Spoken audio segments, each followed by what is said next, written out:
Frag einen blinden Jonas über Schönheit und Träume ohne Bilder. Wie träumt man? Chat, wie träumt man, wenn man noch gar nicht gesehen hat? Ich bin blind, seitdem ich 1 Jahr alt bin. Ich habe früh schon angefangen, Klavier zu lernen und arbeite jetzt als Musiker und stehe Du, das Bild von dem sieht fucking clean aus. Mit dem Hintergrund und seinem Jäckli. Kann ich auch sagen. regelmäßig auf der Bühne.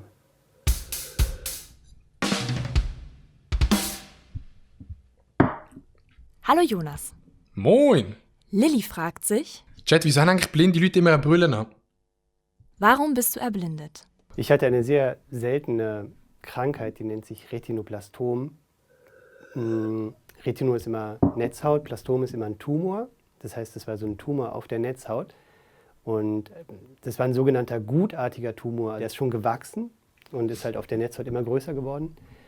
Und man musste Wegen dem Licht. Mhm. dann die Netzhaut rausoperieren, sonst wäre der weitergewachsen über den Sehnerv ins Gehirn. Und wenn man sowas frühzeitig erkennt, diese Krankheit, dann kann man den noch entfernen, also zum Beispiel durch Bestrahlung. Erkannt wurde er, glaube ich, mit 7, 8 Monaten. Und ich war dann so mit 1,5 Jahren, war das Ganze durch. Und die Netzhaut war weg auf beiden Augen. Und weil die Netzhaut nicht mehr da ist, fehlt mir sozusagen der Sensor, also der Input. Und deswegen kommt bei mir einfach kein Licht, also keine optischen Signale rein. Buffer Crafter möchte wissen, hast du Erinnerungen, wie die Welt aussieht? Also wie die Welt optisch aussieht, habe ich keine wirklichen Erinnerungen. Ich habe so Dude, ich stelle mir das so damn weird vor, das auch nicht zu wissen. komische Eindrücke noch im Kopf, die ich nicht zuordnen kann und die auch extrem schwer zu beschreiben sind. Und ich glaube, dass das noch so aus der Zeit kommt, wo ich sehen konnte. Ich weiß, dass meine Eltern, also als sich das so abgezeichnet hat mit der Erblindung, dass die mit mir super viel noch rausgefahren sind in den Wald und so und mir halt ganz viel optisch gezeigt haben, mit so ein bisschen der Hoffnung, dass da was von bleibt. Aber wenn du jetzt sagst Baum oder Schmetterling oder Mensch, dann hätte ich kein optisches Bild mehr. Also dafür bin ich einfach, ist es einfach zu lang her. Dude, Niklas Brüning möchte wissen, stell dir mal vor, du hast auch kein Bild von Menschen. So crazy. Aber andererseits kennen die es halt nicht anders. Von dem her wird es auch nicht so schlimm sein für die, denke ich mal. siehst du schwarz? Andererseits musst du dann den Maelo nicht sehen. Das ist auch nicht so schlimm. Schwarz siehst du immer nur dann, wenn du noch weißt, was weiß ist. Das ist genau wie mit hell und dunkel. Also das ist nur dann dunkel, wenn du dich noch an hell erinnern kannst. Ich kann mich an hell nicht mehr erinnern und kann mich auch an Farben nicht mehr erinnern. Deswegen habe ich den Vergleich nicht und deswegen ist es auf keinen Fall schwarz und auch auf keinen Fall dunkel. Ich habe nicht das Gefühl, dass irgendwie was fehlt, weil das Gefühl hätte ich nur, wenn ich mich noch daran erinnern könnte, wie es ist zu sehen. Stimmt, dass wenn du ja die Experience nie gehabt hast, weißt du gar nicht, wie es könnte sein. Dem fehlt ja wie gar nicht. Aber weil ich das nicht mehr weiß, fehlt es nicht. Patricia Raschke Aber übel sympathischer Dude. möchte wissen, wie schaffst du es, dich in der Welt zurechtzufinden? Also es gibt ja zum Glück noch andere Sinne als das Sehen. Und zum Beispiel das Hören ist extrem günstig oder damit kann man sich total gut orientieren, wenn man das ein bisschen übt. Also so zu hören, wie der Raum klingt, in dem ich bin.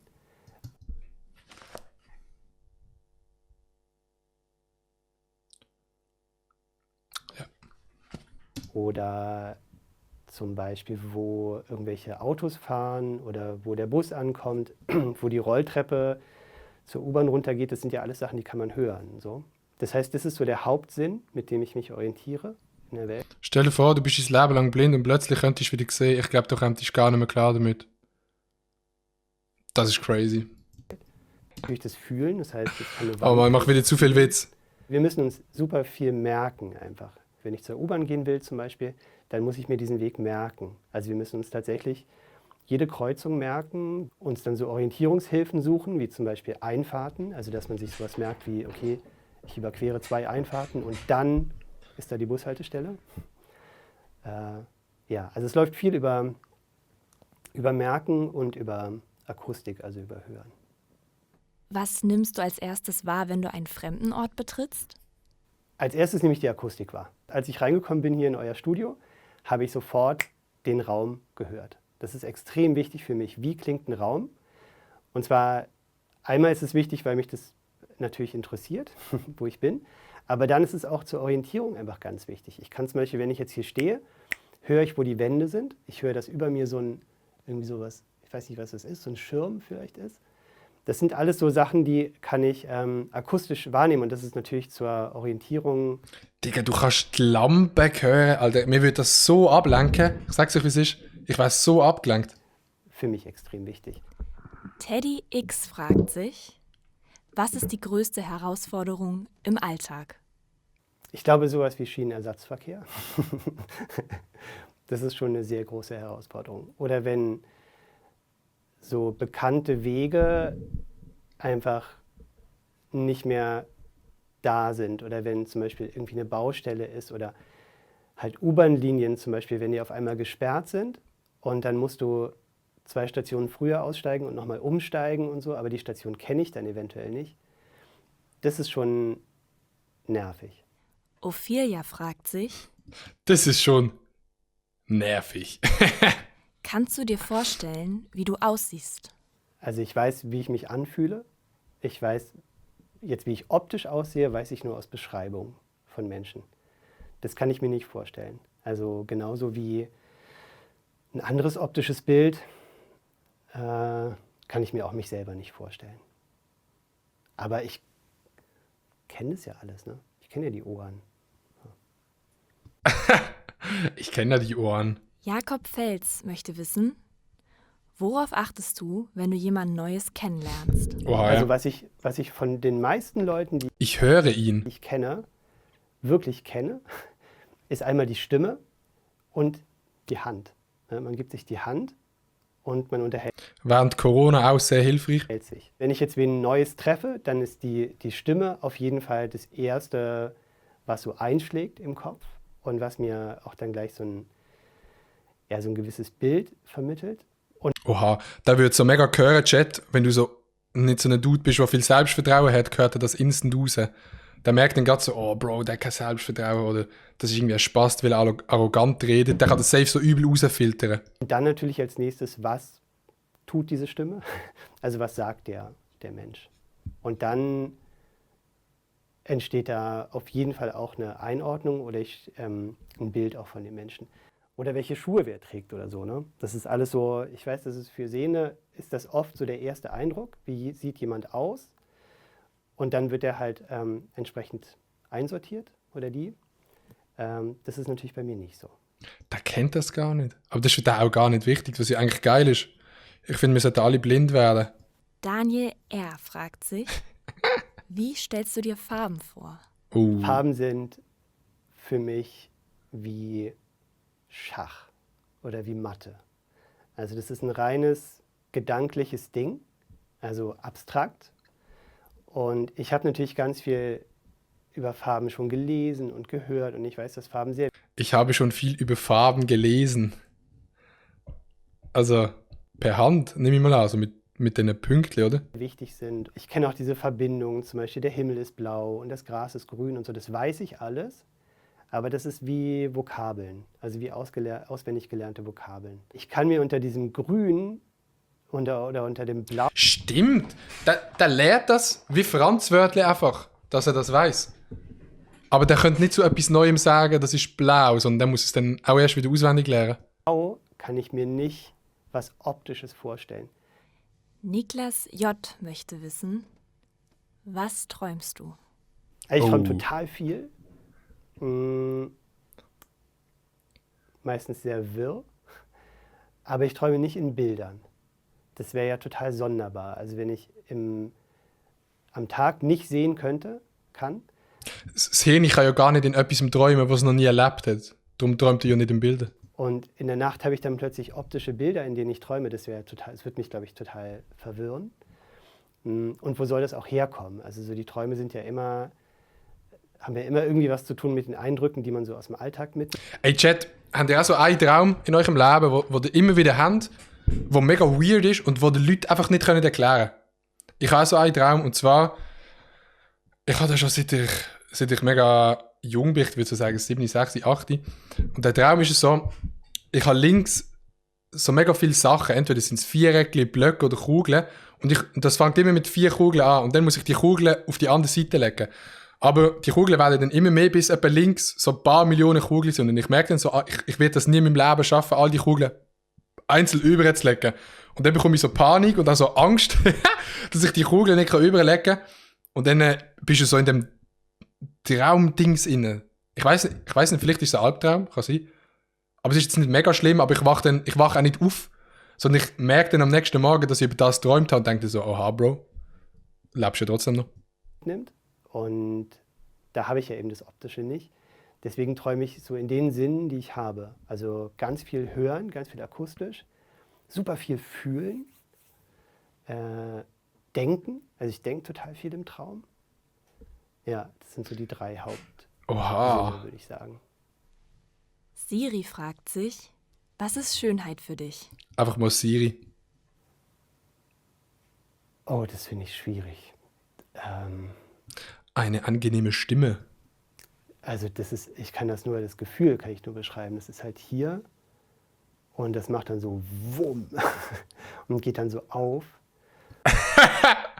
Ja, chillig. Und das kann durch ganz verschiedene Dinge ausgelöst werden. Also natürlich durch Musik, aber dann auch durch Form zum Beispiel.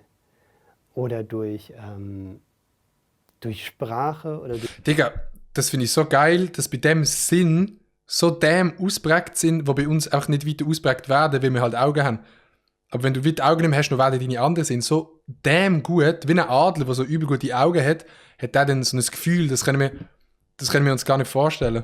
durch Sachen, die Menschen sagen oder wie Menschen klingen und oft sogar noch viel mehr, wie Menschen was sagen. Also das ist noch viel schöner, als was sie oft sagen. Dann natürlich durch ein Gefühl, aber auch, witzig, bei Geschmack habe ich das wenig. Aber was genau Schönheit ist, boah, ich bin ja kein Philosoph. Also Seine Brille, das ist wahre Schönheit, Digga. Wo hat er die echt gekauft? das kann ich, glaube ich, nicht beantworten. Paul 20 möchte wissen, wie flirtet man? Natürlich nicht über Blicke, sondern ganz viel über Stimme und so über Berührung. Also irgendwie so mal so antippen. Digga, Sex für den Dude ist wahrscheinlich anderes Level. Weil der fühlt so alles. Auch 4-mal stärker als mir. Zum Beispiel. Sind alles Dinge, die nicht über große Distanz funktionieren. Also so flirten 10 Meter entfernt und sich dann so Dinge zuschreien, ist irgendwie nicht so cool. Erstmal, glaube ich, gibt es diesen Unterschied nicht, ob die andere Person jetzt sehen kann oder nicht. Es ist bei mir so, dass ich war ja auf einer Schule mit lauter sehenden Leuten zusammen und dann war ich später an der Uni, wo auch nur Sehende waren. Deswegen habe ich so in meinem Leben einfach mit viel mehr sehenden Menschen zu tun gehabt als mit Blinden. Das ist aber überhaupt also ich habe das nicht gezielt gemacht, sondern es ist einfach so, es war halt so und ich fand es auch oft sehr schade. Aber deswegen merke ich selber, dass ich mich mit sehenden Leuten, also dass ich da manchmal entspannter bin und sogar entspannter flirten kann als mit blinden Leuten. Und das ist ganz schön unheimlich. Sogar, ich weiß, ich hatte mal so mit 12, hatte ich mal so einen Moment, wo ich so gemerkt habe, ich fühle mich Blinden gegenüber selber total unsicher und weiß selber gar nicht, wie soll ich mit denen umgehen. Also wie gebe ich denen zum Beispiel Sachen, obwohl ich selber blind bin. Und das hat mich voll erschreckt. 015 möchte wissen, hast du Kinder? Ja, ich habe einen Sohn. Der ist jetzt Wow, wie stolz er das gesagt hat. Ja, ich habe einen Sohn. Mega geil, Alter. Der kann sehen. Der kann völlig normal sehen. Wie ist es für dich, deinen Sohn noch nie gesehen zu haben? Es würde mich schon so interessieren, wie Gott, echt seinen Sohn sogar anlängen. Ich stelle mir den mega cute vor, wo das Kind auf die Welt gekommen ist und dann hat er so das Kind in die Hand genommen, echt so gefühlt, wie es aussieht. der aussieht, aber das ist auch überhaupt nicht, also es ist jetzt nicht so das Hauptding, was mich total beschäftigt, also dass ich den so gerne sehen würde. Ich weiß ja genau, wie er sich anfühlt. Und wenn er so neben mir Meinst du, hätte er dann auch schon mal so, sag mal, unten? sitzt oder wir irgendwas machen, dann spüre ich den ja. Und dadurch ist er mir unheimlich vertraut. So ist wahrscheinlich vielleicht der vertrauteste Mensch so. Und ich kenne seine Stimme sehr, sehr gut und ich kenne genau diese ganzen Nuancen in der Stimme. Und Digga, ey, wenn du das als Vater hast, du kannst nicht liegen. Du kannst nicht liegen. Irgendwie so, was machst du zu oben? Ich gehe zu einem Kollegen. Dann der weiss auch gerade instant, Bro, du gehst nicht zu einem Kollegen. Du gehst auch nicht smashen. Bei dem kannst du nicht lügen. Der weiß alles. ich weiß ziemlich genau, glaube ich, wann er faked und wann er was ernst meint. Es gibt viele andere Dinge, die ich Oh mir Mann, jetzt wünschen Alter. würde, mit ihm zu machen. Aber das wäre doch mega genius, da irgendwie beim FBI einzustellen und dann geht er in so Räume rein und sitzt auch nebendran und lässt diesen Leuten zu. Und dann kann er genau sagen, ob die liegen oder nicht. Lügendetektor auf Real Life angelehnt. Ich weiß nicht, mit ihm zusammen Fahrrad zu fahren oder einfach zusammen entspannt in Urlaub zu fahren zu zweit oder spontan, keine Ahnung, irgendwo hinzugehen. Das sind eigentlich Sachen, die finde ich das ist viel blöder, dass das nicht geht. Aber jetzt, wie er optisch aussieht, muss ich sagen, dass mich das nicht so sehr. Aber der Dude, der kommt hart sympathisch über, Dicker. Apple 0201 möchte wissen, wird im täglichen Leben genug auf blinde Menschen Rücksicht genommen? Oh, jetzt kommt's. Das ist halt immer so die Frage, was man unter Rücksicht versteht. Also, dass die Leute aus dem Weg gehen, das passiert schon. Ich finde, dass es darum nicht geht. Also ich fände es viel hilfreicher, wenn sie mir einfach sagen, was geht. Also das ist wirklich abgefahren zum Teil, dass ich in eine S-Bahn komme. So, die S-Bahn ist mega voll und ich komme rein so und ich merke ganz genau, alles ist irgendwie voll und so. Und es wäre so hilfreich, wenn einfach jemand sagen würde, ey, pass auf, es ist gerade voll, wenn du noch ein bisschen weiter hier rüber gehst, dann stehst du nicht im Weg. Aber es wird nicht gesagt, sondern die Leute meiden irgendwie so den Kontakt und versuchen zu fliehen so von mir. Und da könnte man natürlich auch sagen, ja, die sind schon rücksichtsvoll, weil sie mir aus dem Weg gehen. Aber ich finde es nicht besonders hilfreich. Ja, diese Schwierigkeit zu kommunizieren, wenn es nicht über Blicke passiert. Aber dass das anscheinend für viele Menschen so die einzige Möglichkeit ist, zu kommunizieren. Und das halt so was wie Sprache oder was ich vorhin noch meinte, so mit diesem Berühren, dass das überhaupt keine Option ist. Stell dir mal vor, einfach mal jemanden berühren im Zug. So. Oder wenn du ein Date hast, dann einfach mal bei einem Date-Chat einfach mal so die Schulter anlängen. Dann so, ja, nice. Nein, aber ich verstand den Punkt, logischerweise. Liegt vielleicht auch daran, dass viele Leute im ersten Moment nicht gerade merken, dass er vielleicht blind ist, sondern vielleicht, also das ist nicht hart, aber weißt du, Weirdo, der so in einer S3 drin ist, gibt es ja auch manchmal. Und vielleicht merkt man das erst später, dass er blind ist gesehen und etwas auch können sagen, you know. Wissen, was machst du beruflich? Hauptberuflich bin ich Musiker. Oha! Ich habe Oha! Klavier studiert an der UDK und spiele in verschiedenen Digga, der gehört das Klavier wahrscheinlich so crispy clean. Bands, immer wieder wechselnde Bands, mache ein bisschen Solo-Sachen auch. Das ist sozusagen mein Beruf, in dem ich ausgebildet bin.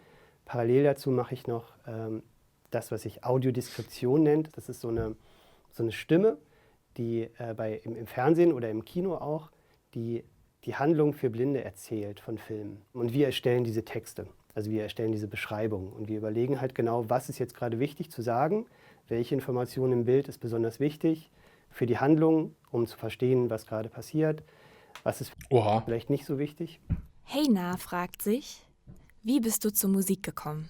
Das war einfach schon sehr früh, dass... Ja, Digga, wenn du so Ohren hast, dann musst du auch Musik machen. Das ist auch wasted talent if you don't. Es gab so ein Klavier bei uns zu Hause und dann... Wie liest er Noten? Digga, der muss keine Noten lesen, der hat das auch auswendig gelernt. Hat mich das einfach interessiert. Und ich habe dann halt total viel so... Der kennt wahrscheinlich jeden Ton auswendig. Oder vielleicht hat er sogar Perfect Pitch, also das absolute Gehör. Aber also maybe ja, maybe nein. Draufgedotzt und gehört, wie klingt es. Und ich wollte auch überhaupt gar nicht Klasse studieren eigentlich, sondern Jazz. Das war so der erste Plan. Und dann habe ich mich wieder relativ kurzfristig umentschieden, dann doch klassisch zu studieren und habe dann so 2 Jahre echt extrem viel gearbeitet dafür. Also wie ich jetzt dazu wirklich gekommen bin, es gab jetzt nicht so einen Klick irgendwie. Kann ich mich nicht erinnern. Welche Instrumente spielst du? Also mein Hauptinstrument ist Klavier und mein zweites Instrument ist Akkordeon. Und dann Ask Switzerland, Digga. habe ich aber ziemlich viele andere Instrumente, so, ja, kann ich jetzt nicht besonders gut spielen, aber beschäftige ich mich halt manchmal so ein bisschen damit. Saxophon habe ich mal ein bisschen mehr gemacht, Trompete. Ja, aber so jetzt die Instrumente, mit denen ich wirklich auftrete, das ist Klavier, Akkordeon, und Theremin. Wie liest du Noten? Ja. Es gibt Noten in Brailleschrift. Also Brailleschrift ist diese Blindschrift, diese Punkte. Und in dieser Schrift gibt es nicht nur Texte, sondern auch Noten. Ich kann natürlich nicht komplett vom Blatt spielen. Also gleichzeitig spielen und lesen geht immer nur mit einer Hand. Also ich würde jetzt, wenn ich ein Stück lerne, dann würde ich das mit der linken Hand, würde ich lesen, was die rechte Stimmt, Dude. Macht Sinn. Hand spielen muss und spiele das gleichzeitig auf dem Klavier. Und dann drehe ich um. Dann lese ich mit der rechten Hand, was die linke Hand spielen muss, spiele das auf dem Klavier, muss mir das merken und dann setze ich die Hände zusammen. Wenn die Stücke leichter sind, dann kann ich auch das ohne Klavier machen, was besser ist, weil dann kann ich die rechte Hand mit der rechten Hand lesen, linke Hand mit der linken Hand lesen und stelle mir das so vor. So, und dann übertrage ich es aufs Klavier. Pfeife, Chat, Pfeife. Merkenstein fragt sich, stimmt es, dass deine anderen Sinne besser sind? Nicht anatomisch besser. Also ich glaube, ich habe nicht jetzt bessere Ohren, wo der Ohrenarzt sagen würde, boah, Sie haben aber Sehr aber nice Ohren, Bro. total gute Ohren oder so. Das glaube ich nicht. Ich benutze die anderen Sinne einfach mehr. Also das ist genau wie, weiß nicht, der Gleichgewichtssinn von einem durchschnittlichen Menschen ist halt irgendwie so, dass man nicht umkippt. Aber wenn du jetzt einen Slackline-Profi nimmst, so, der hat einen ganz anderen Gleichgewichtssinn. Also das können wir alle wahrscheinlich irgendwie lernen. Oha, du. Er hat die gute Beispiele. Er hat wirklich die nice Beispiele. Ich glaube, ich muss mehr hören. Ich mache nächste Woche eine Woche Selbstexperiment ohne schauen. So mehr oder weniger. Es ist halt einfach nur anders trainiert. Und genauso ist es mit meinen Sinnen auch. Also Nee, aber stimmt schon. I see. ich habe neulich erst wieder gelesen, Ich meine, Leute, die viel mit Frauen zu tun haben, die haben einen guten Sinn für Frauen. Ich es absolut nicht. dass inzwischen ist es wohl so, dass für sehende Menschen läuft 90% der Wahrnehmung über die Augen. Ja? Also 90%. Und die ganzen restlichen Sinne, die man hat, das sind ja immerhin noch 4 Stück, das sind nur 10%. Und diese 10% sind für mich natürlich die 100%. Deswegen ist natürlich die Gewichtung ganz anders. So. Also das Hören, wie gesagt, schmecken, fühlen, riechen, hat für mich einfach einen ganz anderen Stellenwert, weil halt dieser optische Sinn, der so wahnsinnig viel ausmacht für die meisten Sehenden, weil der eben nicht da ist und sozusagen der Raum eben verfügbar ist für andere Sinne. Seelui fragt sich, reizt es dich zu reisen? Ja, schon. Stimmt. Wenn du reist, wenn man reist, schaut man ja schon recht viel. Der geht dann in eine andere Stadt und du echt hören. Boah, wie tönt echt der Eiffelturm? Oh, der tönt nice. Also, aber ich war jetzt lange nicht mehr richtig verreist. Und dann ist es auch so, wenn ich jetzt verreise, also ich würde nicht alleine verreisen. Das wäre mir zu anstrengend, glaube ich. Und dann muss man für jetzt eine größere Reise, also wenn man jetzt sagt, man hat wirklich Lust, 3 Monate durch Indien zu fahren, keine Ahnung, da muss man schon wirklich wen finden, mit dem es echt funktioniert. Also auch in Stresssituationen funktioniert, weil man als Blinder natürlich noch viel mehr abhängig ist von den Menschen, mit denen man zusammen ist. Also wenn ich ans Meer fahre, dann ist das immer unfassbar großartig. Weil das Meer, Digga, das hat wahrscheinlich so einen Ton für den Dude, wenn dann ins Meer kommt. Das ist einfach so Geschmack und Ton. Boah, Dude. irgendwie alle Sinne bedient, finde ich. Also ich kann das riechen, ich kann das natürlich schmecken und ich muss nicht meine Zunge reinstecken. So, ich schmecke das auch so. No sexual, aber. Ich kann es natürlich hören. Also und wie? Also ich kenne, glaube ich, kein Geräusch, was so vielschichtig ist und was so alles drin hat, wie das Meer. So. Mari Poser möchte Dann hätten noch nie ein Nilei gelost. wissen, was wünschst du dir von Menschen, die nicht blind sind? Also auf jeden Fall, dass sie sagen, was sie denken und dass sie sich ein bisschen Zeit nehmen, sich in Blinde reinzuversetzen oder das ist vielleicht sogar schon zu viel. Sagen wir einfach, darüber nachzudenken. Also wenn ich jetzt irgendwo langlaufe, einfach eine Straße langlaufe, ich glaube, das würde sehr helfen, wenn Leute sich erst kurz ein bisschen angucken, wie läuft der eigentlich jetzt da die Straße lang? Sieht es so aus, als ob der Hilfe braucht oder nicht? Als dass sie halt hinrennen und diesen Stock als Signal verstehen und sofort irgendwie fragen, kann ich Ihnen helfen, kann ich Ihnen helfen? Das ist super nett, wenn sie das fragen. Das ist auch wirklich, ich kann das auch voll verstehen und finde es auch toll, dass sie das machen. Aber wenn sie einfach so 10 Sekunden kurz zugeguckt hätten und sich halt ein bisschen da reingedacht hätten, dann würden sie, glaube ich, nicht fragen. Weil sie dann erkennen, okay, der ist vielleicht ein bisschen anders unterwegs als ich, aber der sucht ja nichts, so, sondern der macht halt einfach so seinen Weg irgendwie. Das würde ich mir wünschen, dass einfach diese 10 Sekunden oder 20 Sekunden, bevor so dieser Automatismus, ein Blinder, Hilfe, oder er braucht Hilfe, runtergeht, dass sich für die Zeit genommen wird. Ich glaube, das würde sehr viel helfen. Und nicht nur bei Blinden. Und natürlich dieses Einsortieren in Schubladen. Also das ist einfach, okay, man ist blind, man hat so einen Stock in der Hand, klick, ist man einfach abgeheftet in einer bestimmten Schublade. Das sind ganz verschiedene Schubladen. Also es kann diese Hilflosigkeit sein, der natürlich auch ganz viel Mitleid. Es kann auch manchmal so eine Überhöhung sein, also dass Leute denken, der ist blind, der kann bestimmt zaubern. Das ist dann immer ganz lustig. Was? Kann eine Blinde nicht zaubern, Chat? Grundsätzlich ist eben diese Das ist eigentlich die Harry Potter Brille, einfach mit Sonnenbrille gelesen, denn was eben zeigt, dass er eigentlich der Harry Potter ist und der Harry Potter kann zaubern. Einsortieren in eine bestimmte Kategorie. Dass sehr viel auch als Blinder funktioniert und so, aber du kommst nicht raus aus der Schublade. Also sie haben dich einsortiert als blind, hilflos. Du kannst dich auf den Kopf stellen, du kommst da nicht raus. Das finde ich dann, also das würde ich mir wünschen, dass da vielleicht ein bisschen mehr, Flexibilität da wäre. Nice, Dude. Übel sympathischer Dude gewesen, Alter. My heart just got stuck between these loops. My heart